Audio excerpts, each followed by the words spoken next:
Fue después del final de la Primera Guerra Mundial que Anderson y yo decidimos recorrer Escocia a pie. Dado que mi objetivo no es relatar todos los detalles de ese viaje en su totalidad, sino más bien contar la historia de cómo llegó a una terminación repentina y aterradora, mencionaré, de manera concisa, los incidentes que llevaron a esa fatídica y memorable noche en el castillo de Bloodmanton.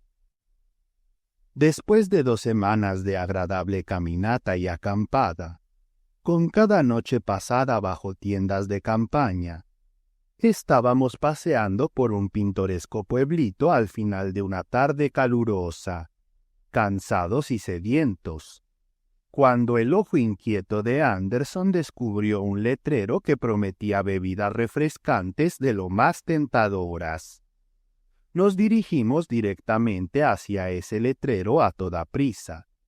Dejamos nuestras mochilas en el suelo de la fresca taberna, y pronto estábamos saciando la sed acumulada en nuestras gargantas resecas. Mi compañero es rápido para entablar amistades, y no pasó mucho tiempo antes de que entablara una conversación con el anciano Sandy Magruder, quien estaba sentado en la mesa junto a la nuestra. No dudó en unirse a nosotros para disfrutar de un par de jarras de cerveza, a invitación de Anderson, y nos pareció sumamente interesante. Supongo que apenas existe un pueblo, ciudad o aldea en cualquier parte del mundo que no tenga algún punto de referencia o curiosidad que sus habitantes señalen con orgullo a los visitantes. En San Antonio preguntan: ¿has visto el Álamo? En Nueva Orleans, ¿has recorrido el mercado francés? En Roma, ¿has visitado las catacumbas? Y así sucesivamente. En este caso, se trataba de un castillo embrujado. Según nos aseguró Sandy, el castillo de Bloodmanton estaba embrujado por espíritus parlantes y búhos chillones, y tal vez el mismísimo diablo. Yo estaba dispuesto a discutir la posibilidad de que existieran criaturas como fantasmas parlantes, pero Anderson me dio un fuerte codazo bajo la mesa y bombardeó al anciano con preguntas que dieron lugar a una asombrosa leyenda sobre las ruinas antiguas. Resulta que, muchos años antes, el castillo de Bloodmanton había sido la fortaleza de Sir Malcolm Blood, el señor de Bloodmanton, un monstruo cruel e inhumano que era despreciado y odiado en toda la región, tanto por su sumisión servil a los poderosos, como por su tratamiento despiadado y tiránico de aquellos de humilde origen, que tuvieron la desgracia de cruzarse en su camino.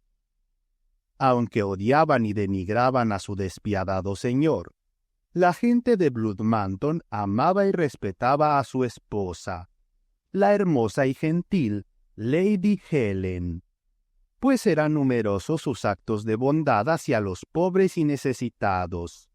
Y si se enteraba de alguien que había sufrido a causa de la tiranía de su esposo, enseguida hacía lo posible por enmendarlo en la medida que su escasa bolsa se lo permitiera. Lady Helen era la hija de un señor del norte, y en el momento de su boda trajo consigo a 2 de sus antiguos sirvientes para vivir en el castillo de Bloodmanton. Estos criados charlaban, como suelen hacerlo los criados, y en poco tiempo todos alrededor del castillo conocieron las circunstancias de su desdichado matrimonio. Se decía que esta boda con un hombre más de 2 veces su edad no había sido de su elección, ya que tenía solo 18 años en ese momento, y Sir Malcolm pasaba de los 50, pero fue impuesta por su padre cuando se le ofreció como única alternativa la ejecución de una deuda que debía al señor de Bloodmanton. y no podía pagar debido a sus circunstancias económicas precarias. Un matrimonio sin amor es trágico en el mejor de los casos, pero cuando se le agrega la desesperanza de un amor perdido e imposible, se convierte en una verdadera calamidad. Parecía que este era el caso de Lady Helen, ya que se susurraba acerca de un joven estudiante de teología que había ganado su afecto antes de la boda, y por cuyo motivo había sido fuertemente reprendida por su padre.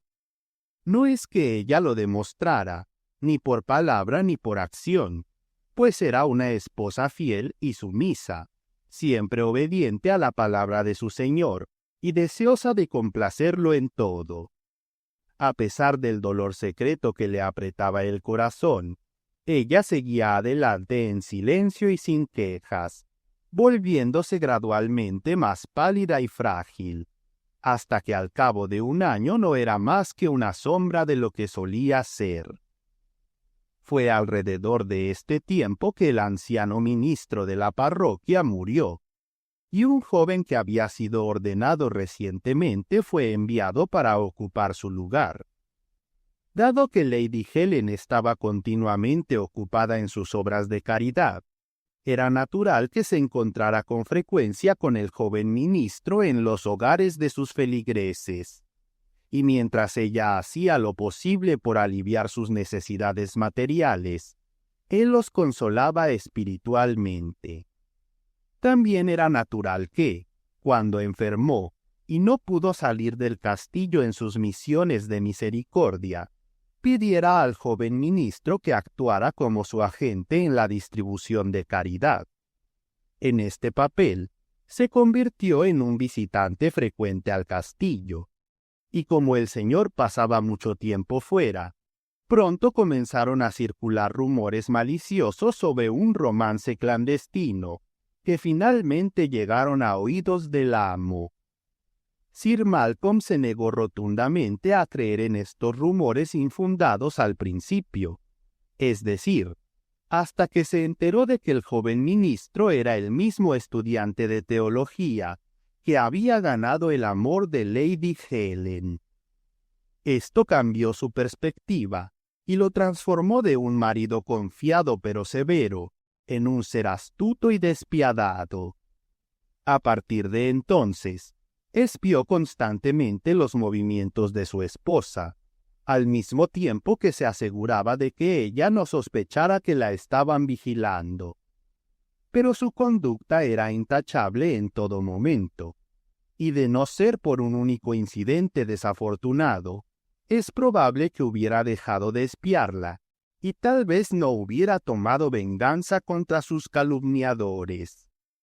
Pero la suerte quiso que un día, cuando el joven ministro estaba presente, ella se sintió mareada y estuvo a punto de desmayarse.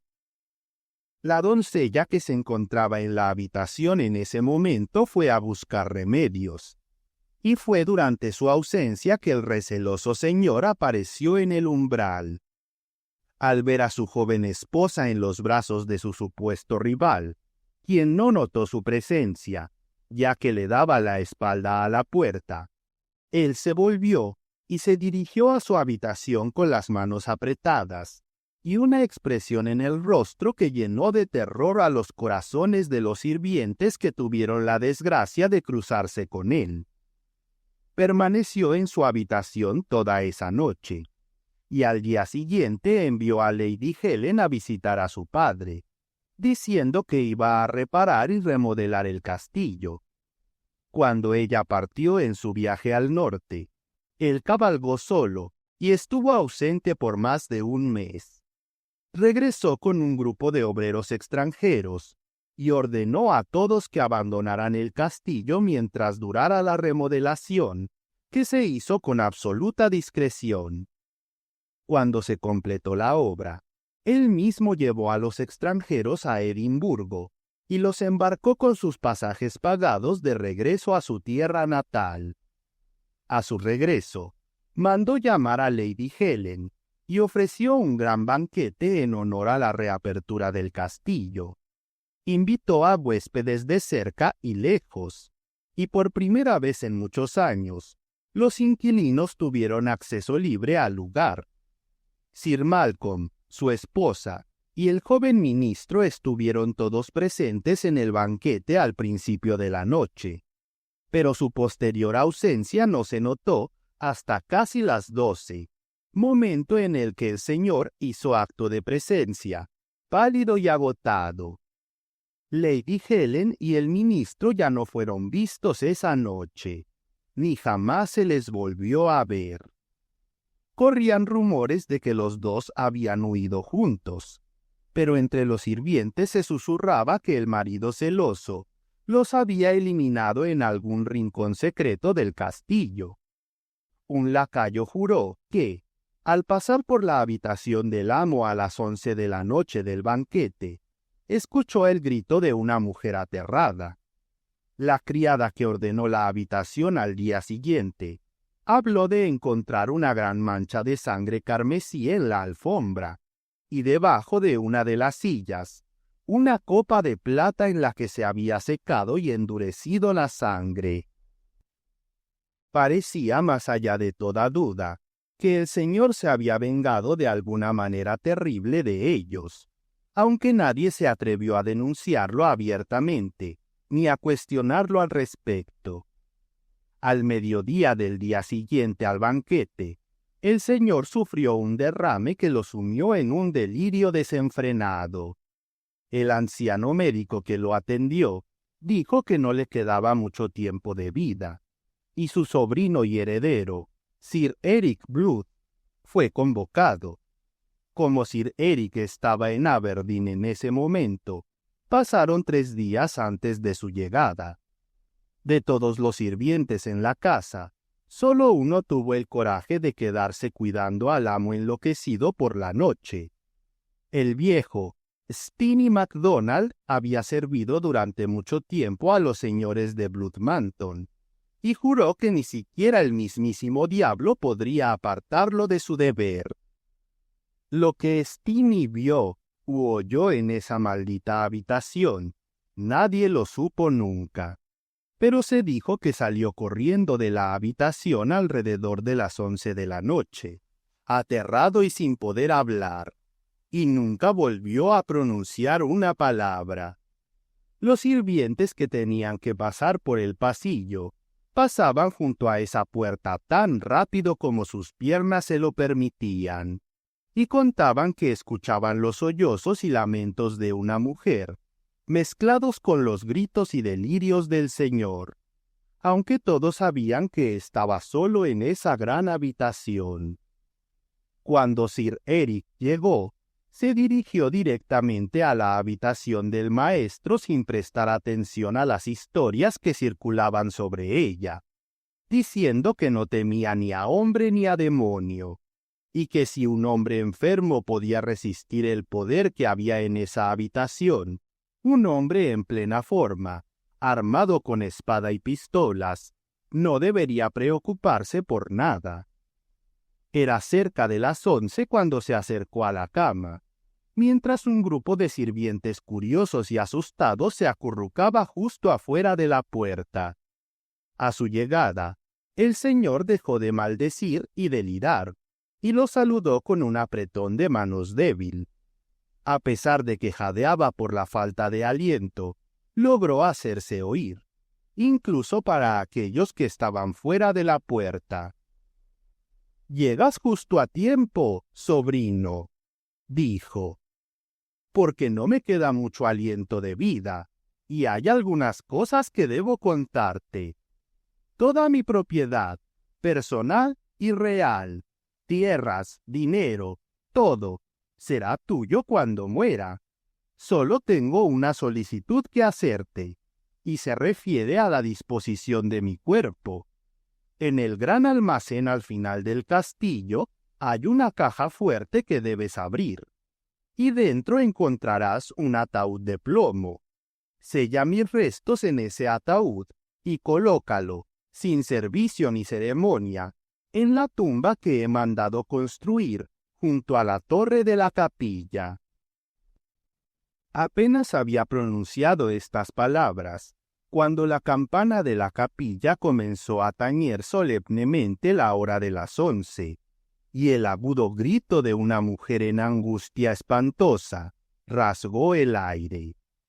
En ese instante, el viejo señor cayó muerto hacia atrás, y el joven señor agarró sus pistolas y retrocedió hacia la puerta, pues el grito había provenido del interior de la habitación, y era evidente que no había ninguna mujer presente.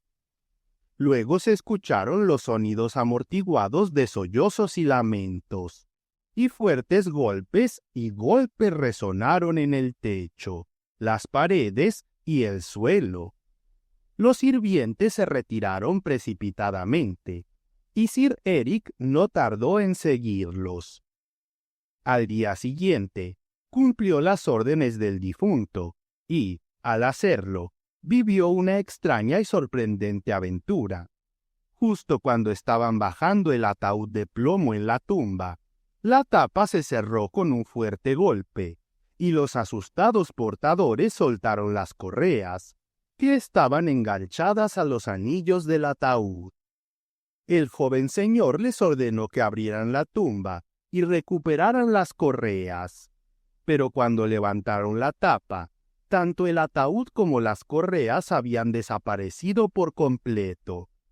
Concluyeron que era obra del propio diablo, ya que el interior era de mampostería sólida sin ninguna grieta, lo suficientemente grande como para admitir siquiera la punta de una espada. Y ni el señor ni sus sirvientes quisieron tener más que ver con el castillo de Bloodmanton. Ese mismo día, todos, sin excepción, abandonaron el lugar y encontraron refugio temporal en las casas de los arrendatarios, hasta que el joven señor completó su nueva fortaleza, que construyó más cerca del pueblo. Estábamos en nuestra quinta jarra de cerveza, cuando Sandy terminó su historia. ¿Y dices que el castillo no ha sido habitado desde entonces?, preguntó Anderson. El lugar no ha albergado a un solo ser humano hasta el día de hoy, respondió Sandy. Pero hay muchas historias de cazadores y viajeros que, al pasar por el castillo por la noche, han escuchado sonidos aterradores y gritos escalofriantes que podrían despertar a los muertos. Tengo una curiosidad insaciable por ver esa antigua ruina, dijo Anderson. Vamos a dar un paseo y verla, sugerí. Anderson dejó su jarra con estruendo. ¡Lo tengo!, exclamó. Vamos allí y acampemos durante la noche. Será una aventura emocionante. Piensa en la emoción de acampar junto a un castillo en ruinas lleno de espíritus. Tal vez podamos ver uno o incluso escucharlo llorar. Mi carro está afuera, dijo Sandy, animado por la cerveza que había consumido. Los llevaré y podrán ver las ruinas antes del anochecer. Pero presten atención al consejo del viejo Sandy Magruder y coloquen su tienda en otro lugar. Por mi parte, no pasaría la noche a la sombra del castillo de Bloodmanton por todo el dinero de los bancos de Edimburgo. Cargamos nuestras mochilas y seguimos al anciano afuera, donde un caballo flaco y raquítico esperaba, atado a un carro destartalado. El vehículo crujía alarmantemente cuando subimos a bordo, y partimos, retumbando y cascabeleando por el polvoriento camino. Seguimos el camino durante unas 4 millas. Luego giramos en un estrecho sendero que atravesaba un denso y sombrío bosque. Cuando doblamos una curva en el estrecho sendero, una imponente estructura entró en nuestra vista. Imponente a pesar de sus torres en ruinas y almenas esqueléticas, sus almenajes rotos y sus merlones y troneras destrozados por la edad. Estaba construido en parte en una ladera inclinada y en parte en el suelo nivelado del valle, y nuestro sinuoso camino nos llevó directamente ante la puerta de la posterna, contra la cual se apoyaba una escalera podrida, hasta un lugar en la ladera opuesta al puente levadizo, de donde brotaba un manantial de agua clara y chispeante. «Ah, bueno», dijo Sandy, saltando del carro con una agilidad notable para sus años. «Como dijo su general Pershing en la tumba de Lafayette, estamos aquí». «Un lugar ideal para acampar», exclamó Anderson, y al mismo tiempo saltamos al suelo, pidiéndole a Sandy que nos mostrara el castillo y señalara los diferentes lugares que había mencionado en su historia, pero él se negó rotundamente. «No me aventuraría en ese lugar malhadado y espeluznante, por todo el suelo de la parroquia. Y si tienen tal propósito en mente, les advierto que tengan cuidado, porque aunque puedan haber sido valientes soldados y haber luchado contra el enemigo hasta hacerlo retroceder, tengan en cuenta que el hombre tiene enemigos que no pueden ser vencidos con balas y bayonetas». «Si te refieres a su majestad satánica y sus secuaces», dijo Anderson sonriendo, «yo, por mi parte, estoy dispuesto a correr el riesgo, después de haber luchado con los perros del diablo y junto a las damas del infierno». «Sí, que venga Belcebú», dije yo, «y que traiga consigo a algunos de sus demonios. En cuanto a los fantasmas, tengo curiosidad por escuchar uno gritar. Ciertamente no puede haber nada más interesante que una criatura sin pulmones ni cuerdas vocales que pueda gritar». Sandy se apartó con tristeza. «Pobres muchachos mal orientados. No saben de lo que hablan tan ligeramente. No tengo duda de que pagarán caro cada palabra. Y como veo que no están dispuestos a regresar conmigo, debo irme, porque pronto caerá la noche». Ante su firme negativa a aceptar pago por sus servicios, le agradecimos sinceramente y le dimos un alegre adiós mientras se alejaba por el sinuoso sendero. Me disponía a desplegar la tienda, pero Anderson detuvo mi mano. «Espera, Art», dijo.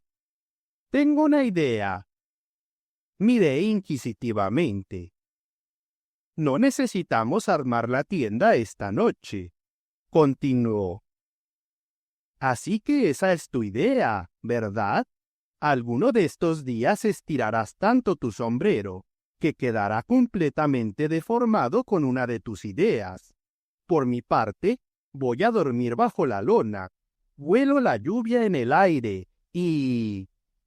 Anderson pareció ligeramente agraviado. «Si tienes la amabilidad de escucharme y no saltas tan rápidamente a conclusiones, tal vez cambies de opinión. ¿Quién dijo algo sobre dormir al aire libre? Estaba a punto de sugerir que durmamos bajo techo». «¿Quieres decir, en el castillo?». Había en mi voz una nota de algo, llamémosle ansiedad, que revelaba una repugnancia interior a la idea de la que no había sido consciente objetivamente. «Por supuesto que si tienes miedo». «¿Quién tiene miedo? Tú, grandullón, creo que también tienes miedo tú mismo». Se rió. «Aquí estamos, desafiándonos como un par de escolares. Sé perfectamente que no hay nada que temer en ese viejo castillo, y tú también lo sabes. Puede que nos evite un buen empapamiento. ¿Has notado esa acumulación de nubes en el horizonte norte? Viene una gran tormenta, y seguramente nos mojaremos aquí en la ladera, tienda o no». «Bueno, De todos modos, cocinemos nuestro tocino y huevos antes de entrar, dije. Tengo tanta hambre que mi estómago cree que lo dejé abandonado. Oh, vamos. Podemos cocinar adentro.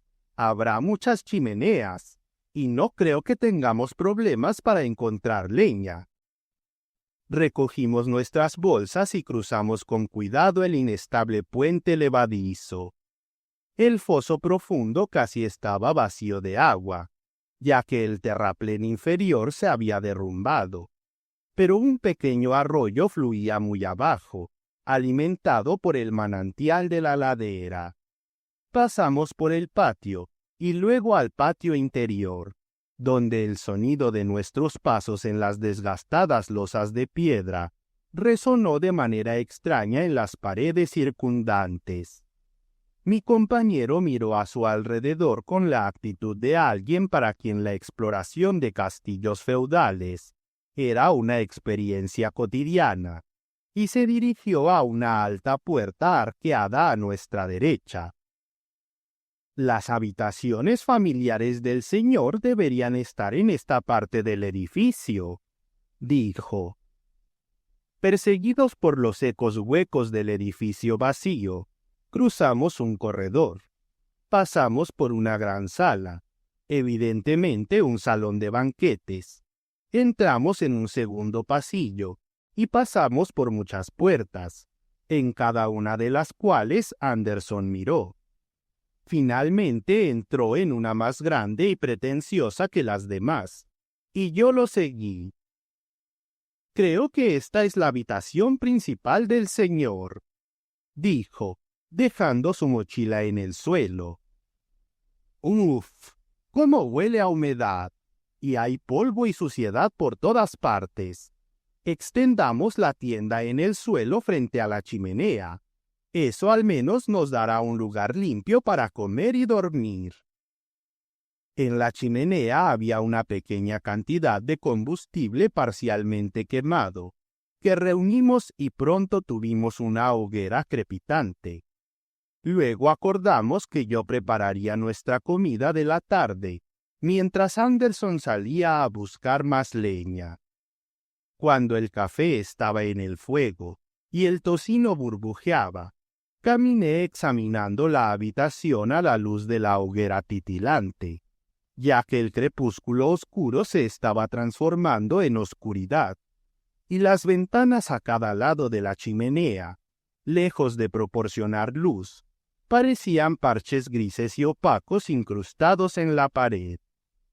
El objeto más llamativo en la habitación era la gran cama con dosel, en la que, si el cuento fuera cierto, el Laird de Bloodmanton había dormido su último sueño.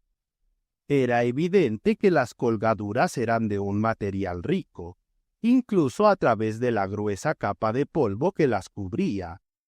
Estaban recogidas en un lado, y la cama desordenada confirmaba la descripción de Sandy sobre la salida apresurada de Sir Eric y sus seguidores.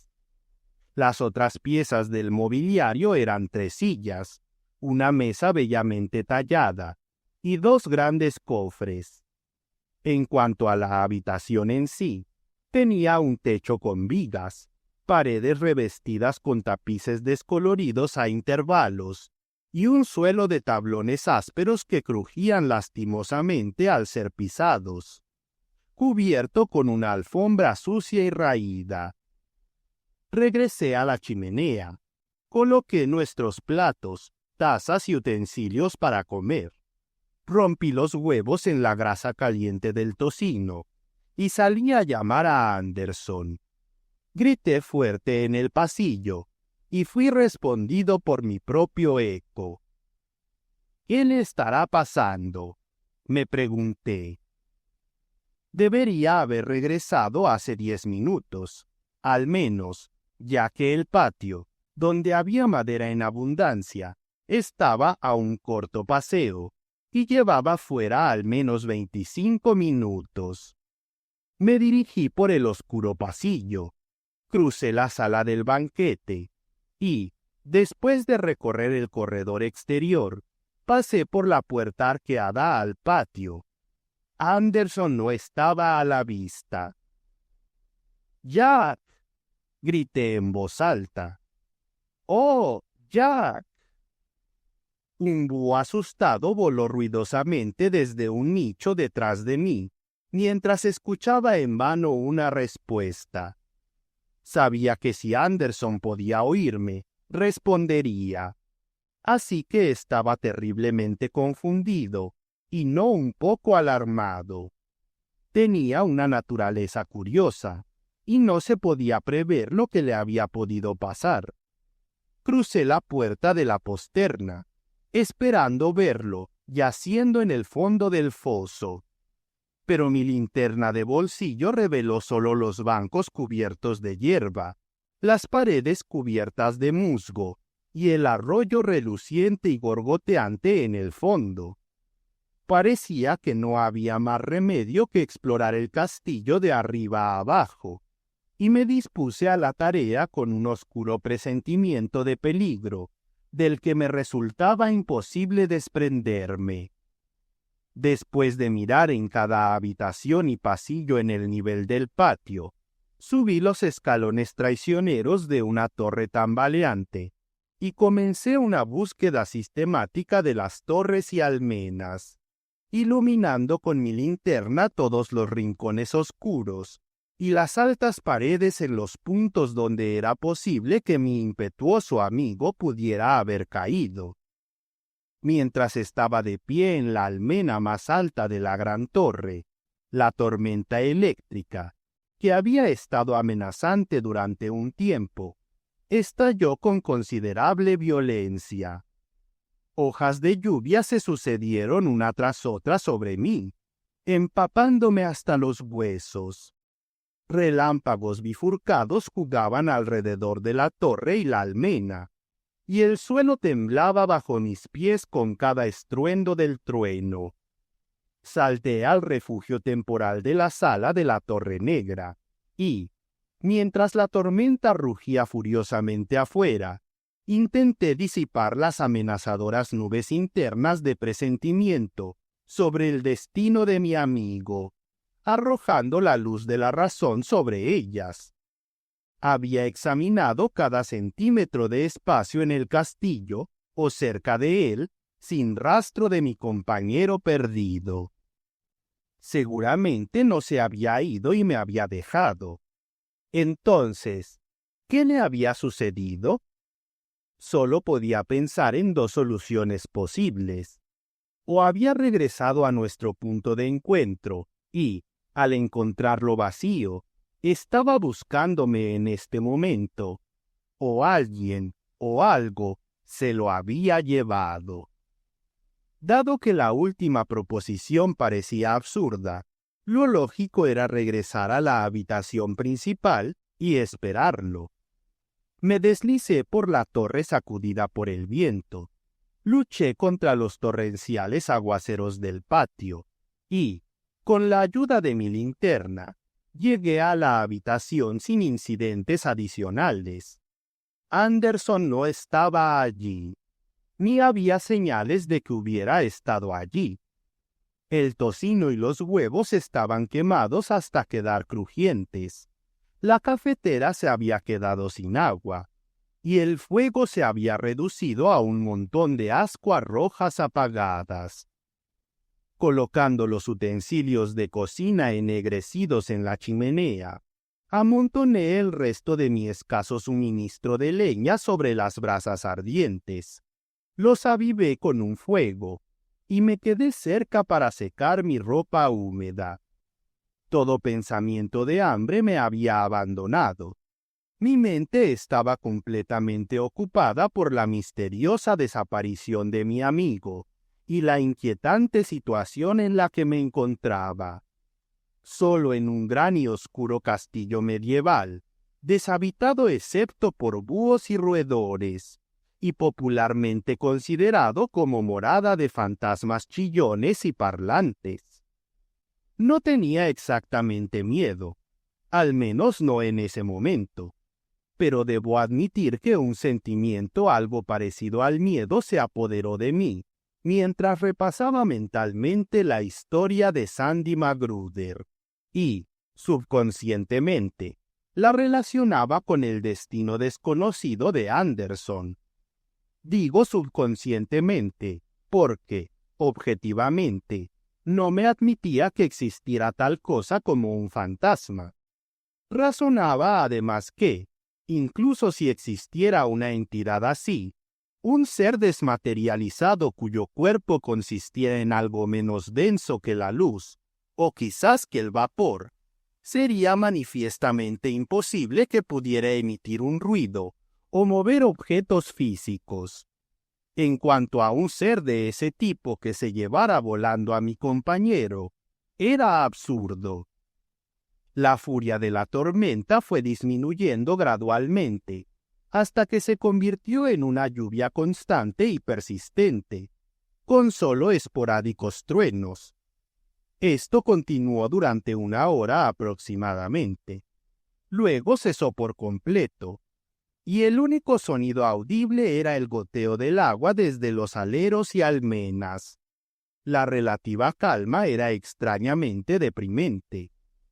Mi última leña se redujo a un pequeño montón de brasas ardientes, y sabía que pronto se apagarían, en media hora a lo sumo.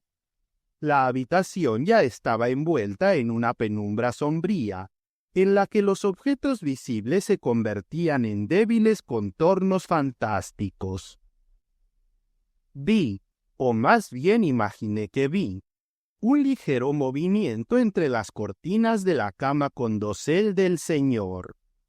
Al mismo tiempo, un sonido, aparentemente proveniente de un punto directamente detrás de mí, me hizo girar como un animal acorralado, con cada cabello de mi cuero erizado. Parecía como si alguien se deslizara o arrastrara por el suelo, y obviamente estaba en la habitación.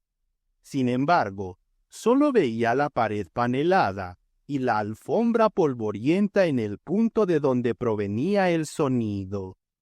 Intenté reponerme. Pueden ser ratas u otro tipo de alimañas husmeando en los cofres, pensé. Ánimo, viejo, recuerda, no existe tal cosa como un...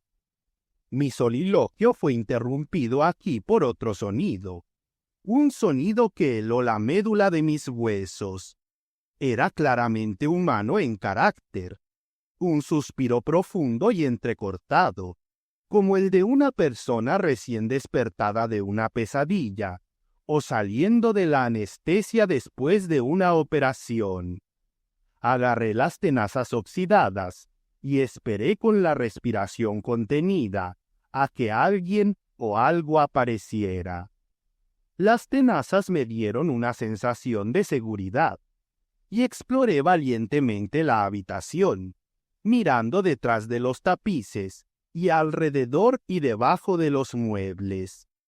Con la firme convicción de que había estado sufriendo una alucinación inducida por la sugestión, volví al lienzo y desenrollé mi manta, ya completamente agotado y necesitado de sueño. Desde mi niñez, ha sido mi costumbre dar cuerda a mi reloj cada noche antes de acostarme.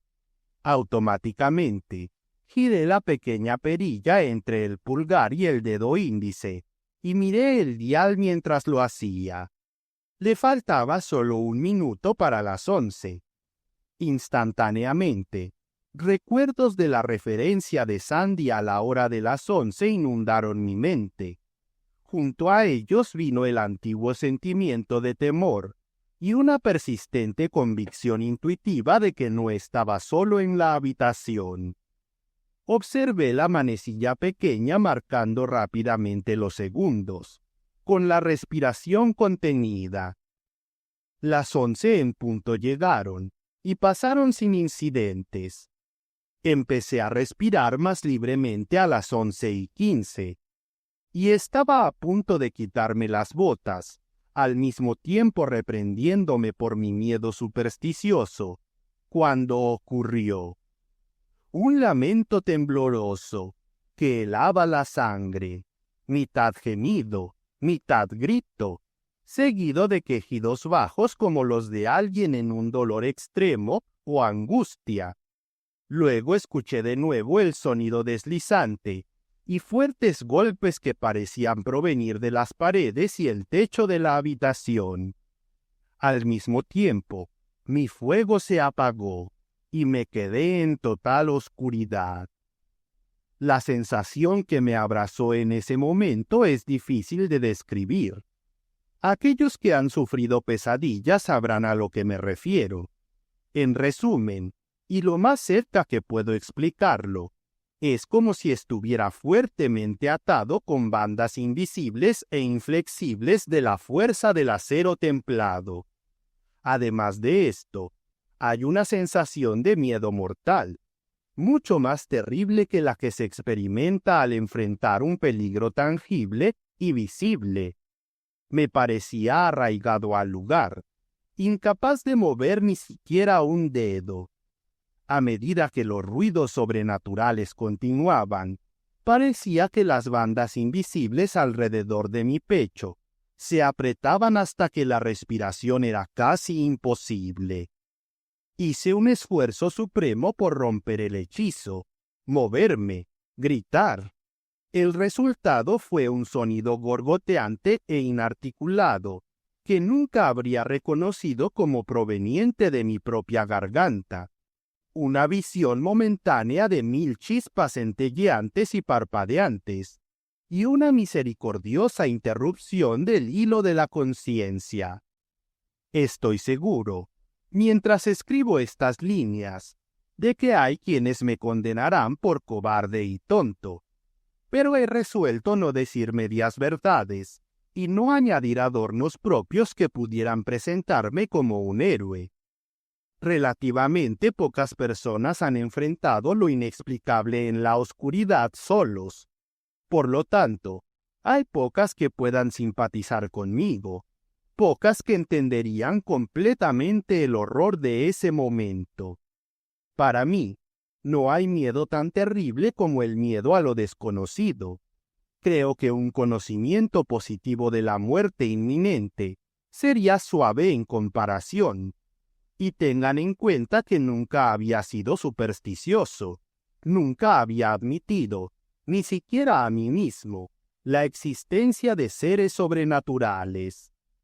El hecho de que yaciera en un estado de catalepsia en esa habitación hasta el amanecer, posiblemente salvó mi vida. Estoy seguro de que al menos salvó mi razón. Cuando me desperté, el resplandor rosado del amanecer desde las 2 ventanas derramó su suave luz en la habitación. Los temibles ruidos habían huido con la oscuridad. Los recordaba como se recuerda una pesadilla. De hecho, cuando los revisé a la luz del día, parecía irracional suponer que habían sido algo más que un sueño. Tenía un frío que me calaba los huesos, y decidí primero encender un fuego en la chimenea, y luego reanudar mi búsqueda de mi compañero perdido. Sabía que la madera en el patio estaría demasiado húmeda para mi propósito, así que busqué en algunas de las habitaciones cercanas, todas las cuales estaban equipadas con chimeneas, y encontré suficiente leña seca. Con el fuego encendido y mi espalda hacia las llamas, estaba planeando mi próximo movimiento, cuando escuché un tenue ruido metálico a mi derecha. Sorprendido y desconcertado por este nuevo desarrollo, escuché con la respiración contenida mientras el sonido continuaba. Luego, de repente, reconocí el código Morse. Esos golpes estaban deletreando. ¡Art, ayuda! ¡Art, ayuda! En un instante, me di cuenta de que Anderson estaba en apuros y trataba de comunicarse conmigo. Rápidamente rastré los sonidos hasta la pared revestida a mi derecha. ¡Jack!, grité. ¿Dónde estás, Jack? Hubo un susurro tenue e inarticulado. Luego, el golpeteo continuó. «¡Rompe la pared!», deletreó.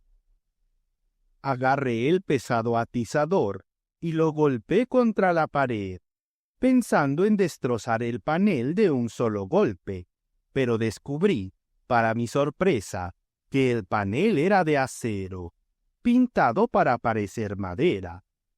Sin embargo, estaba muy oxidado y pronto cedió, permitiéndome entrar en una habitación oscura en la que encontré a mi compañero en un estado de semiestupor, más muerto que vivo. Mientras me inclinaba para recogerlo, tropecé con los huesos de un esqueleto mohoso y noté que yacía sobre un estrado estrecho, en el que estaba extendido un segundo esqueleto a lo largo. Sin detenerme a examinar el contenido espantoso de esa tétrica cámara, llevé a mi amigo a donde tenía extendida mi manta frente al fuego. «¿Dónde estás herido?», le pregunté. Respondió con gran dificultad, en un susurro débil y ronco. «Pierna rota. No sé qué más. Tráeme algo caliente para beber y un médico». «Te tendré café en un momento», respondí, y agarrando la cafetera, me apresuré por los pasillos y pasadizos familiares y crucé el puente levadizo hacia la fuente. Después de raspar el hollín del interior de la cafetera con un puñado de arena y enjuagarla a fondo, la llené de agua y emprendí el regreso, cuando mis oídos fueron recibidos por un estruendo familiar, seguido de la aparición de Sandy Magruder en su carromato. Ató el caballo a un pequeño arbusto y se acercó a mí con una cesta en el brazo. «Pensé que querrías unos huevos frescos para el desayuno», dijo amablemente. «¿Y cómo descansaste anoche?». Le agradecí por el regalo y le expliqué la situación de Anderson. Se ofreció a ir al pueblo en busca de un médico y, antes de marcharse, me entregó una botella de Johnny Walker. «Tu amigo necesitará un trago de esto», dijo. «Si el doctor McReady está, estaré de vuelta en menos de una hora». Mientras se alejaba ruidosamente por el estrecho camino, me di la vuelta y regresé rápidamente a la alcoba. Después de un trago de la botella, Anderson mejoró considerablemente. Mientras preparaba el desayuno, encontró su voz y, a pesar de mi protesta debido a su estado debilitado, insistió en contar su historia. Su pierna rota se había entumecido y no le molestaba tanto como podría esperarse. «Cuando te dejé ayer por la tarde», comenzó, «salí al patio en busca de leña. La vista de las ventanas de la capilla, reflejando los rayos del sol, me recordó esa parte de la historia de Sandy Magruder que tenía que ver con la desaparición del ataúd de la tumba, que se suponía que estaba cerca del lugar de adoración. Como sabía que tenía suficiente leña para un tiempo considerable y que todavía no estaría oscuro durante media hora o más, decidí hacer un poco de exploración y, si era posible, averiguar si la historia tenía algún fundamento. Después de subir por la torre tambaleante, me dirigí a la capilla y, efectivamente, allí estaba la tumba de mármol del Señor, con una epístola bellamente cincelada. Levanté la tapa ponderosa con dificultad, ya que las bisagras de latón se habían corroído y no giraban fácilmente. La tumba estaba vacía y parecía estar hecha de mampostería sólida, pero deseaba asegurarme, así que me metí dentro. Apenas mis pies tocaron el fondo, cuando la tapa se cerró con un fuerte golpe. El suelo se abrió bajo mis pies, y me deslicé rápidamente por un tobogán suave de madera pulida. Cuando llegué al fondo, mi pierna derecha se dobló bajo mí. Mi cabeza chocó contra algo duro y perdí el conocimiento. Debió haber pasado un tiempo antes de que recobrara el conocimiento. Me dolía la cabeza y un agudo dolor atravesó mi pierna cuando me moví, lo que me hizo gritar de dolor.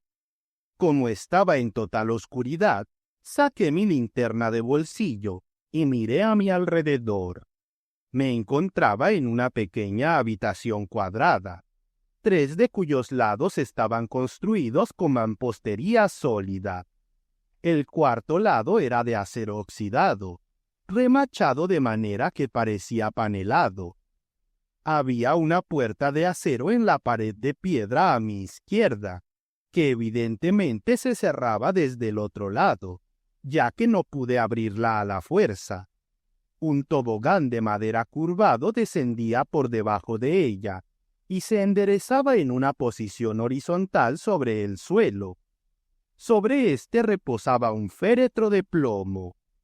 Evidentemente, tanto el ataúd como yo habíamos pasado por esa puerta, que podía abrirse desde arriba, pero no podía moverse desde el interior. Lo que más me impresionó y horrorizó, sin embargo, fue la cercanía de 2 esqueletos humanos. El más pequeño yacía sobre el más grande, que estaba tendido en una plataforma estrecha elevada. Me arrastré hasta la partición de metal, cada movimiento arrancándome un gemido de dolor, y golpeé en ella en intervalos con la esperanza de llamar tu atención. Golpeé y grité hasta que mi voz se desvaneció en un susurro, sin éxito. Finalmente, me debilité por mis esfuerzos y entumecido por el frío, cesé. Fue entonces cuando mi atención se centró en un puñal oxidado con un mango adornado con joyas, que yacía junto al ataúd. Encima de él había una serie de arañazos que parecían escritura. Me acerqué y leí una explicación de la terrible desaparición de la joven esposa del Señor, escrita por su propia mano. En resumen, decía que en la noche del banquete, su esposo la convocó a su habitación. En su mano tenía un enorme cáliz de plata, del que le ordenó beber a la salud del joven ministro. Desconcertada por esta extraña petición, pero siempre obediente a la orden de su señor, ella llevó el recipiente a sus labios. Entonces lo arrojó horrorizada. En lugar de vino, estaba lleno de sangre fresca y tibia. Con una sonrisa demoníaca en su rostro, Sir Malcolm se dirigió a la pared y, bajo una tapicería, tiró de una palanca oculta, revelando a su antiguo amante yaciendo en un estrado con el rostro pálido y contraído.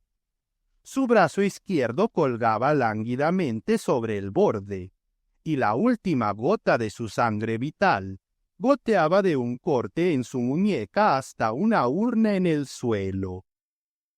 «Has bebido un brindis a tu amante con su propia sangre», le dijo su esposo. «Ahora ve y pasa los pocos días que te quedan en la tierra con su asqueroso cadáver». La empujó de manera que cayó de cabeza en la abertura, y el panel se cerró detrás de ella, dejándola en total oscuridad. Cayó en un desmayo que duró horas. Cuando recuperó el conocimiento, se palpó por el lugar, pero no pudo encontrar una salida. Había comida y vino en la habitación, puestos allí por su esposo para prolongar su agonía, pero sabía que estaba condenada a morir de hambre eventualmente. Justo cuando la campana de la capilla dio las 11 en punto, ella se llevó la copa de sangre a los labios, y cada noche cuando escuchaba la campana a esa hora, el recuerdo de ello la hacía llorar sin cesar. En la cuarta noche, escuchó los juramentos y desvaríos de su esposo como en las noches anteriores, y también sus instrucciones a su sobrino sobre la disposición de su cuerpo. Sintió que la hora de su liberación estaba cerca, y gritó con todas sus fuerzas. Pero en lugar de traer al joven señor y a sus seguidores en su rescate, los asustó y huyeron de la habitación. Al día siguiente, el ataúd, que sabía que contenía los restos de su esposo maligno, de repente se deslizó hacia la habitación, y como todos los sonidos alrededor del castillo se habían extinguido poco después, acertadamente supo que había sido abandonado. Con toda esperanza de rescate perdida, tomó el puñal cubierto de sangre que había cortado la muñeca del joven ministro y escribió su historia en el costado del féretro de plomo. Trabajó en total oscuridad, guiada únicamente por el sentido del tacto, como atestiguarán la irregularidad de los caracteres, persistiendo en su tarea durante 2 días después de que se agotara su suministro de alimentos, para que las generaciones futuras conocieran la verdad. Al final, negó enfáticamente cualquier relación impropia con el ministro y encomendó su espíritu a su creador. Sandy llegó a tiempo con el doctor McReady, quien le ajustó la pierna a mi amigo y me ayudó a llevarlo al carromato, en el que lo llevamos al pueblo más cercano. La historia de nuestro descubrimiento se difundió como la pólvora, y durante varios días fuimos asediados por reporteros de periódicos. La gente viajó de lejos y de cerca para saciar su morbosa curiosidad en esa cámara de horrores, de la cual estaba más que contento de estar alejado. Un mes después, zarpamos hacia los Estados Unidos. Estoy escribiendo estas líneas en la sala de estar de un apartamento que Anderson y yo hemos alquilado en la ciudad de Nueva York. En la mesa frente a mí yace un puñal oxidado con un mango bellamente engarzado de joyas. Tiene un valor histórico que supera con creces su valor intrínseco, ya que gracias a él puedo revelar al mundo el espantoso secreto del castillo Blood Mountain.